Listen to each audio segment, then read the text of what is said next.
Jealousies में डूबे हुए हैं। हम इधर देखते हैं तो हमें लगता है शायद इसके लिए कुछ अच्छा हो रहा है, उधर देखते हैं तो लगता है शायद उसके लिए कुछ अच्छा हो रहा है, और ये भूल जाते हैं कि हमारे लिए जो कुछ हो रहा है उससे बेहतर और कुछ हमारे लिए नहीं है। क्योंकि हमारी समझ सिर्फ जब से इस दुनिया में आए हैं और जैसे जैसे पढ़े लिखे, जैसे जैसे कल्चर है, जैसे जैसे समझ हमारी बढ़ी, जो जो हमें अनुभव हुए, हम सिर्फ उस दायरे में जानते हैं।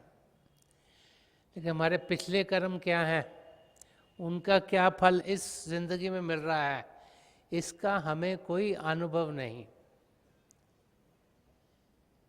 और इसीलिए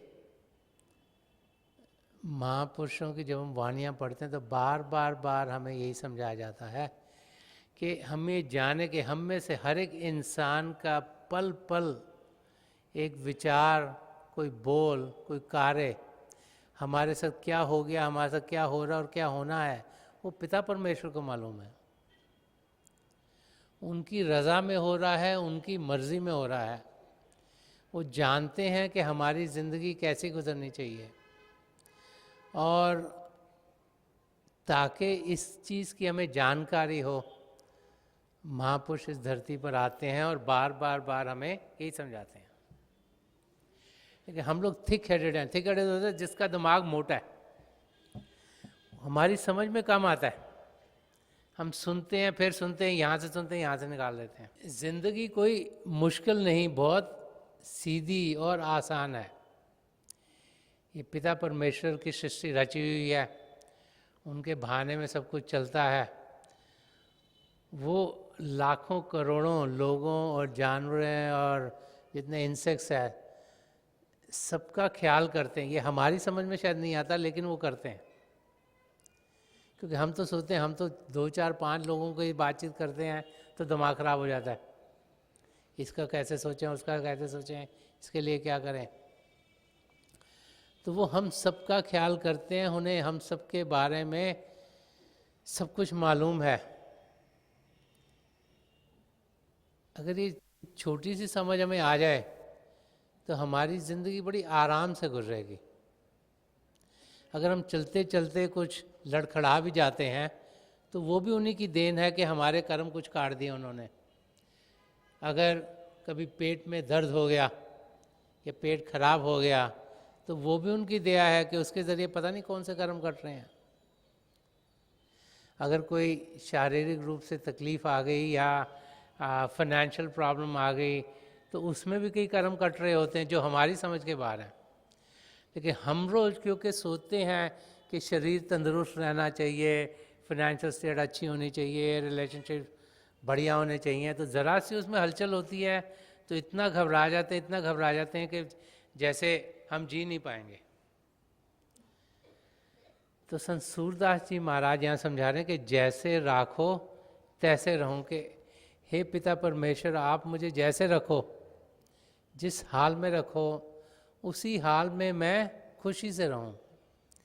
ये एक पहला फंडामेंटल स्टेप है पिता परमेश्वर को पाने का। अगर हम अपनी स्टेट से खुश नहीं तो फिर हलचल हलचल होती रहेगी, चाहे कोई भी स्टेट हो, चाहे कोई गरीब हो, चाहे अमीर हो, चाहे अनपढ़ हो या पढ़ा लिखा हो। और वो यही सोचता रहे कि ये नहीं है ठीक, मुझे कुछ और करना है, तो वो कभी भी सुख चैन की जिंदगी जी नहीं पाएगा। तो हर हाल में हम सुख चैन की जिंदगी जिएं। तेरा बहाना मीठा लागे, कि जो कुछ हमारी ज़िंदगी में ढल रहा है, अगर उस अवस्था में पहुंच जाएं जिसमें हमें दिल से यकीन हो, ऊपर ऊपर से नहीं, जब हम अंदर से माने कि यही हमारे लिए ठीक है, तो हम देखेंगे कि शांति से, प्रेम से हमारी ज़िंदगी अपनी मंजिल की ओर बढ़ती चली जाएगी। आगे फरमा रहे हैं कि जानत दुख सुख सब जन के तुम, सुख कर कहाँ कहो। संत सूरदास जी महाराज फरमा रहे हैं कि आप तो सारी लोग, सारी जनता, हर एक जीव का दुख सुख जानते हो। तो कह रहे हैं कि सुख पाने के लिए बार बार बार मैं आपसे क्या कहता रहूं? जिसे सब कुछ मालूम हो उसको कुछ बताने की ज़रूरत नहीं है। तो हमें यहाँ पर संत सूरदास जी महाराज यही समझा रहे हैं कि हम जो बार बार कहते हैं मुझे ये मिल जाए, मुझे ये मिल जाए, मेरे को ये हो जाए, इसकी कोई ज़रूरत नहीं। जब हम पिता परमेश्वर कौन है, वो हमारी ज़िंदगी में क्या करते हैं, उन्हें सही तरीके से समझ लें।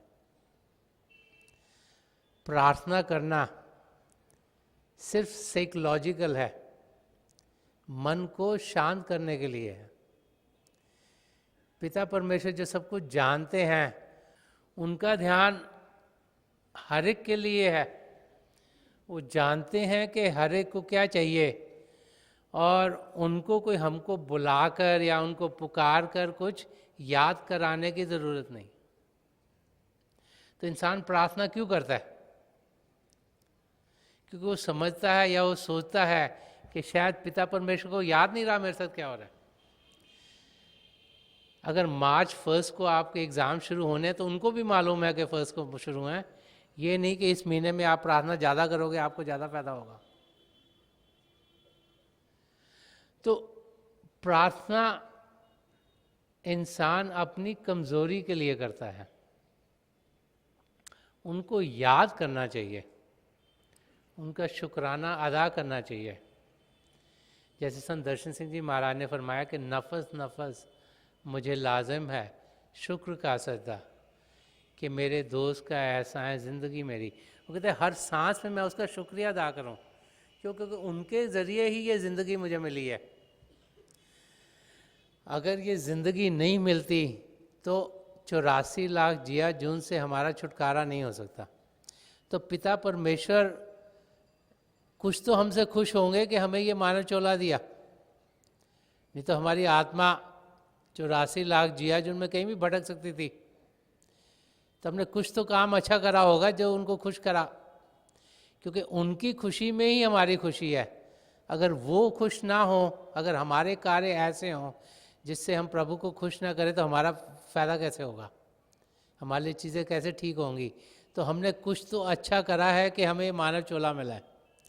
तो हमें समझना चाहिए कि हमारे साथ चीज़ें ठीक हो रही हैं, राइट हो रही हैं, और फिर उनका शुक्रिया अदा करें कि इस शरीर में आने के बाद हमारा ध्यान उन्होंने अपनी ओर किया। करोड़ों लोग इस धरती पर आते हैं और पिता परमेश्वर को जाने बगैर ही इस धरती से चले जाते हैं। और कई तो ऐसे देश हैं जहाँ कि पिता परमेश्वर है, उसमें उनको यकीन नहीं। उनका यकीन यही है कि इंसान आता है, खुद ब खुद करता है और चला जाता है।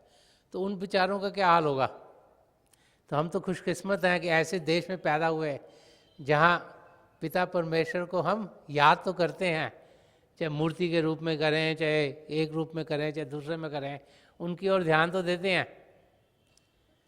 तो संत दर्शन सिंह जी महाराज तो फरमा रहे कि हर सांस में मैं उसका शुक्रिया अदा करता हूँ। तो इस किस्म की ज़िंदगी एक सच्चे शिष्य की होती है,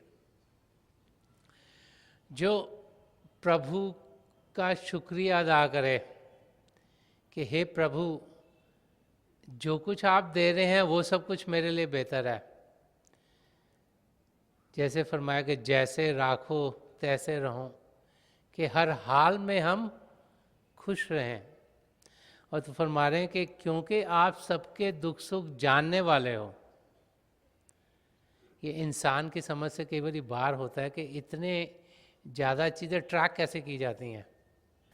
कंप्यूटर्स को देखो, अब कंप्यूटर का फ़ायदा हमें क्या होता है कि एक चीज़ जो बार बार बार हो रही है वो बड़ी जल्दी कर लेता है। क्यों? क्योंकि उसके अंदर उतना डाटा फेड है। उसके अंदर जो चीज़ एक बारी जाती है वो उसकी मेमोरी में पहुंच गई, वहाँ से निकलती नहीं। तो एक ही कंप्यूटर कई सारी चीज़ें एक ही समय पे कर सकता है। और कंप्यूटर तो इंसान ने ही बनाया है, जितनी उसकी समझ है उसके अंदर ही बना हुआ है। उससे ज़्यादा तो कुछ नहीं कर सकता, लेकिन बार बार बार वही चीज़ जल्दी कर सकता है। और जिस इंसान ने कंप्यूटर बनाया, उस इंसान को जिसने बनाया, उसकी समझ कितनी गहरी होगी। अभी वो कहते हैं कि इतने साइंटिस्ट हैं इस दुनिया में, इतने डॉक्टर्स हैं, इतने और लोग लगे हुए हैं शरीर के बारे में पता करने। डॉक्टर एलोपैथिक भी हो सकता है, होम्योपैथिक भी हो सकता है, आयुर्वेदिक भी हो सकता है, यूनानी भी हो सकता है, और जो कि नेचर में बिलीव करें, नेचुरोपैथ हैं, तरह तरह के लोग हैं जो कि इस शरीर को समझने की कोशिश कर रहे हैं। लेकिन फिर भी सारी चीज़ें क्या काम करती हैं उनकी समझ में नहीं आया। ब्रेन का तो अभी कहते हैं खाली 6% ही पता लगा है कि क्या करता है, 94% ऑफ द ब्रेन क्या करता है ये तो किसी की समझ में नहीं है। तो हमारा शरीर कैसे चल रहा है, क्यों एक ही दवाई एक को लग जाती दूसरी को लगती नहीं, ये समझ आना भी बड़ा मुश्किल है।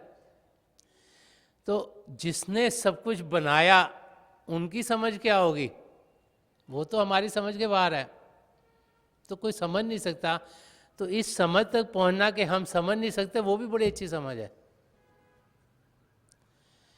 कि हम ये जान सकें कि ये हमारी समझ के बाहर है।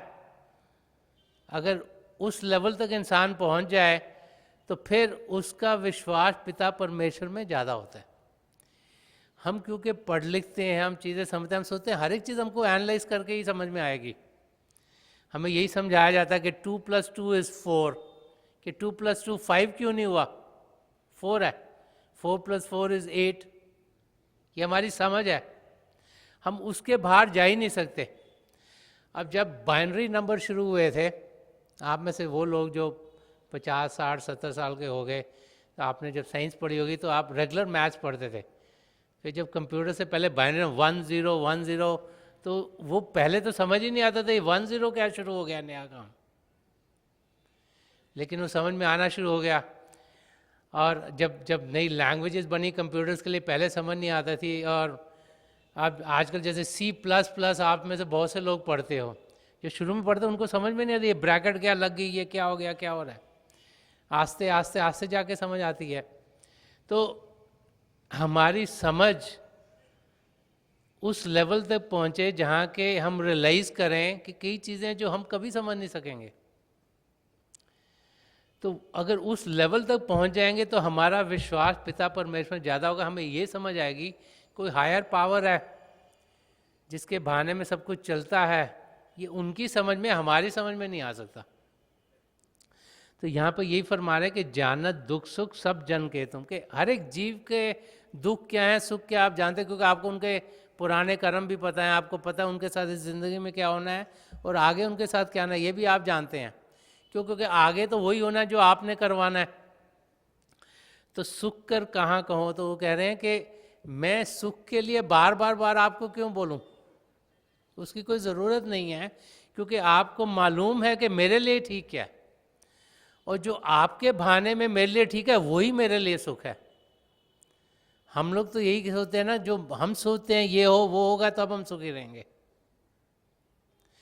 अगर एक नौजवान है, अगर उसकी शादी नहीं हो रही, वो सोचा मेरी शादी होगी तभी मैं सुखी हूँगा, और जब उसकी शादी है उसको लगता है मेरे बच्चे होंगे तभी मैं सुखी हूँगा। तो हम सोसाइटी में जहाँ रहते हैं उसके नॉर्म्स के लिहाज से चीज़ें मांगते हैं, क्या क्या हमारी ज़िंदगी में हो रहा है। लेकिन पिता परमेश्वर को मालूम है कि हमारी शादी होनी है कि नहीं होनी, हमारे बच्चे होने हैं कि नहीं होने, तो उनको मालूम है। और उस बहाने में जो इंसान रहते हैं वही सुखी रहते हैं, नहीं तो इंसान हलचल में ही डूबा रहता है। तो यहाँ संत सूरदास जी महाराज हमें यही समझा रहे हैं कि पिता परमेश्वर हर एक जीव के बारे में सब कुछ जानते हैं, और यही समझ वो हमें दे रहे हैं। और वो कैसे रखते हैं ये आगे एग्जाम्पल दे रहे हैं, कह रहे हैं कि कभू भोजन लहू कृपा नदी। आप कृपा करने वाले हो, आप कभी मुझे अगर भोजन दो तो भी ठीक है, और कभू भूख सहूँ, तो कभी मेरे को अगर भूख लगती है तो वो भी ठीक है, कि कभी खाने को मिल गया तो भी ठीक है, अगर नहीं खाने को मिला वो भी ठीक है। क्यों? क्योंकि ये भी आपकी रज़ा है। जब आप चाहोगे फाइनेंशियल स्टेट अच्छी हो जाती है, जब आपको लगे कि भाई ये स्टेट ठीक नहीं और गरीबी की स्टेट ठीक है, तो वो भी ठीक है। वो फरमा रहे हैं कि कबू भोजन लहूं कृपा नदी, कि आप कृपा करने वाले हो, आप तो हर समय कृपा करते रहते हो, आपकी ग्रेस हर समय हमारे साथ रहती है, क्योंकि पिता परमेश्वर तो यही चाहता है कि हम सबके लिए जो बेहतर है वो हो। तो एग्जाम्पल समझा रहे हैं कि अगर कभी खाना मिले तो भी ठीक है, भूख लगे तो भी ठीक है, और आगे फरमाएं कभू चढ़ूं तुरंग महागज, कि कभी मैं हाथी के ऊपर चढ़ा हुआ हूँ। हाथी के ऊपर कौन चढ़ता है? पुराने समय तो राजा महाराजा ही चढ़ते थे, आम इंसान तो घोड़ी पे जाता है शादी के लिए, मगर प्रिंस वगैरह ही होते हैं जो हाथी के ऊपर आते हैं शादी के टाइम पर। तो हाथी के ऊपर चढ़ना अपने आप को एलिवेटेड पोजीशन में मानना है। तो फरमा रहे कि कभू चढ़ूं तुरंग महागज, कभू भार बहूं, तो कभी जैसे गधा अपने ऊपर भार लेके घूमता है, कभी मेरी हाल वो हो कि कभी तो मुझे आपने राजा महाराजा का रूप दे दिया और कभी मुझे गधे का रूप दे दिया, तो भी ठीक है। क्यों? क्योंकि ये आपकी रज़ा है कि आप जिस हाल में मुझे रखो उस हाल में मैं रहूं। यही बार बार बार संत सूरदास जी महाराज फरमा रहे हैं कि हम अपने मन के कहे में ना आए। हम ये ना सोचें कि जो हमारा मन हमारे अंदर डिज़ायर्स भेज देता है उनको पूरा करेंगे तो हम सुखी रहेंगे। क्योंकि मन क्या है, अगर एक इच्छा हमारी पूरी होगी तो वो कोई और भेज देगा, जब वो इच्छा पूरी होगी तो कुछ और हमें चाहिए। अब जब पैसे इंसान के पास कम थे तो सोचता था पैदल मुझे कहाँ पे जाना है, बाइसिकल हो जाए तो बहुत अच्छा है। जब बाइसिकल हो जाती है तो लगता है अब तो स्कूटर चाहिए, तो स्कूटर हो जाए तो लगता है कार चाहिए। आस्ते आस्ते आस्ते इच्छाएं बढ़नी शुरू हो जाती हैं, और शुरू में जब कुछ हम चाहते हैं मिलता है हमें बड़ी खुशी होती है, लेकिन थोड़ी देर बाद उसके हम यूज्ड हो जाते हैं, फिर लगता है हाँ ये तो अब है ही हमारे पास, कुछ और चाहिए। तो इच्छाएं इंसान की कभी पूरी नहीं होती, और जो लोग इच्छाओं को पूरी करने में लगे रहते हैं वो कभी भी जिंदगी में सफल नहीं होते। हमें उस अवस्था में पहुंचना है जबकि हमारी अंदर इच्छाएं बंद हों। बुद्धिज़्म जब महात्मा बुद्ध की टीचिंग्स को फैलाता है, उसमें महात्मा बुद्ध की एक टीचिंग यही है कि बी डिज़ायरलेस, कि हम इच्छा रहित हों। क्योंकि इच्छा को पूरे करते करते ही हमारे पैर कब्र तक पहुंच जाते हैं, और जैसे जैसे ज़िंदगी गुजरती है हम अपनी ज़िंदगी में देखेंगे तो जो जो हमारी इच्छाएं थी जैसे जैसे पूरी होती चली गई, तो ये नहीं हुआ कि हम बड़े खुश हो गए, फिर कुछ ना कुछ और निकल आया जिस और हमें ध्यान देना पड़ा। तो महापुरुष बार बार बार यही समझाते हैं कि हम जिंदगी के ऊंच नीच के साथ अपने आप को ढालें नहीं। ये नहीं कि हमें लगे कि आज चीज़ें अच्छी हो रही हैं तो हम बड़े खुश हो गए, और कल चीज़ें हमारी मर्जी के मुताबिक नहीं हो रही तो हम दुखी होना शुरू हो जाएं। तो जैसे इक्विपोइस कहते हैं कि हम स्टेबल सिचुएशन में रहें, ये बाहर की ज़िंदगी के ऊंच नीच को अपनी असली ज़िंदगी पर असर ना आने दें, अंदर से हम शांत हों।